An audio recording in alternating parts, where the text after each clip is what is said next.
Hello అందరికీ, welcome back to our channel. Today ఆలు బిర్యానీ ఎలా చేసుకోవాలో చూద్దాం. అయితే ఫస్ట్ బాస్మతి రైస్ కావాలి. బాస్మతి రైస్ని 3 టైమ్స్ శుభ్రంగా కడిగేయాలి.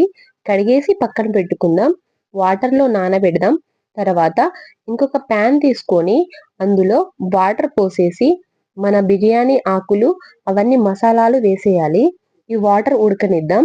ఇటు సైడ్ ఏమో ఇంకో ప్యాన్ పెట్టుకొని అందులో ఆయిల్ వేసేసి మనకు గరం మసాలాలు అదే బిర్యానీలో వేసే మసాలాలు దీంట్లో వేసేయాలి. ఇది వేసిన తర్వాత ఆనియన్స్ వేసేయాలి. అటు సైడు బియ్యం కోసం వాటర్ అలానే మనం ఉడకనివ్వాలి. ఇలా దీంట్లో సాల్ట్ వేసేయాలి వాటర్లో. అంటే రైస్ ఉడకడానికి సాల్ట్ కావాలి కదా, అందులో వేసేయాలి. టేస్ట్ బాగుంటది. మళ్ళీ ఇటు సైడ్ ఏమో మన కర్రీలో ఇప్పుడు ఆనియన్స్ వేసిన తర్వాత ఇందులో అల్లం పేస్ట్ వేసుకోవాలి. బాగా మిక్స్ చేయాలి. ఇది మిక్స్ చేసిన తర్వాత మనం ఇందులో క్యాప్సికం ముక్కల్ని వేసుకుందాం.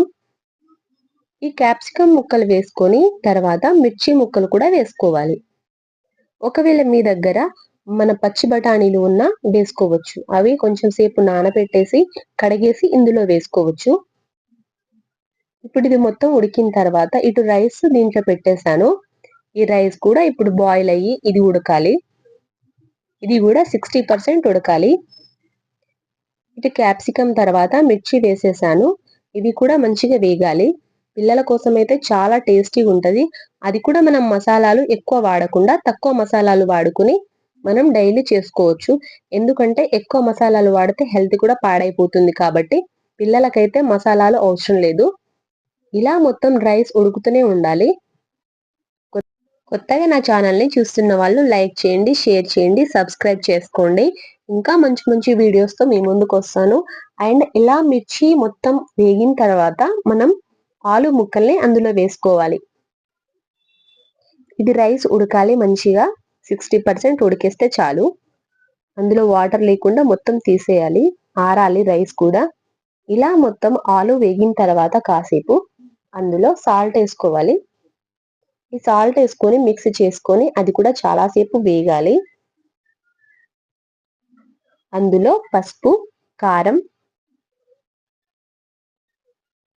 ఇలా వేసేయండి. ఈజీగా చేసుకోవచ్చు మనం. అది కూడా 10-15 మినిట్స్ కూడా పట్టదు, తొందరగా అయిపోతుంది. ఇలా పసుపు కారం వేసుకొని అందులో మనం కర్డ్ కూడా వేసుకోవాలి. కర్డ్ వేసుకొని వాటర్ పోసుకొని ఇలా ధనియాల పొడి వేసుకొని ఇది మొత్తం వేగాలి. అది మొత్తం మిక్స్ అయిన తర్వాత పెద్ద బౌల్లోకి తీసుకున్న అందులో రైస్ వేసేసి పైన ఆలు పైనుండి మొత్తం రైస్ వేసేసి పైనుండి ఇలా ఫుడ్ కలర్ వేసేస్తే అయిపోద్ది. తర్వాత మూత పెట్టేస్తే 15 మినిట్స్ 20 మినిట్స్ తర్వాత 20 మినిట్స్ కూడా అవసరం లేదు, 15 మినిట్స్ అయితే మొత్తం ఉడికిపోద్ది. ఇలా మొత్తం అయిపోయిన తర్వాత బిర్యానీ ఇలా రెడీ అయిపోయింది. మనం 10-15 మినిట్స్ లో చేసుకోవచ్చు. దీన్ని పిల్లలైతే ఇష్టంగా తింటారు. అండ్ కొత్తగా చూస్తున్న వాళ్ళు నా ఛానల్ని సబ్స్క్రైబ్ చేసుకోండి, లైక్ చేయండి, షేర్ చేయండి.